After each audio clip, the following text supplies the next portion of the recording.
why thinking the thought, "I'm not good enough," is a total scam, and how you've been getting it all wrong this whole time, and you'll feel silly for believing it after hearing this. I'm a neuroplastician specializing in breaking down habitual negative thinking and self-doubts. So if you've been measuring your value against someone else's standards, you are always going to come up short, because that concept is not a shared reality. It only applies to that person, right?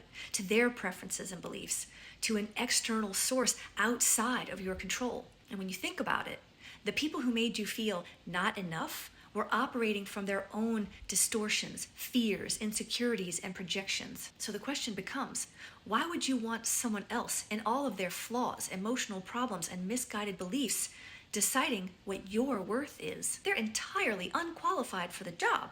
And the irony is, they aren't good enough to make this decision for you in the first place. It's almost comical when you zoom out.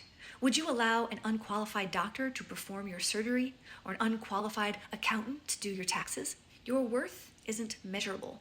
It's an internal verdict, not a public consensus. Every external measure, like praise, rejection, attention, success, and even feedback, is always filtered through other people's lenses and even distortions. They're seeing you through the lens of their experiences, their fears, their conditioning.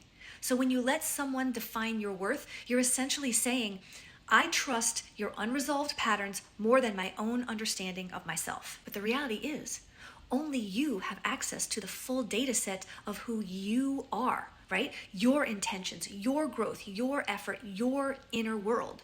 No one else lives inside that system. So no one else is qualified to make the assessment on your behalf. They don't have the clearance. This is what makes you the only one qualified for the job. And that's the truth your brain has been trying to find every time it asks, "Am I enough?" It's not looking for proof from other people. It's looking for permission from you. And when you finally give yourself that internal authority, your whole structure of self-doubt collapses, because that negative loop only survives when your brain keeps outsourcing validation. But once you reclaim self-authority, your self-worth stops being conditional and it becomes factual. And when you change your core false beliefs, all your thoughts automatically change for the better.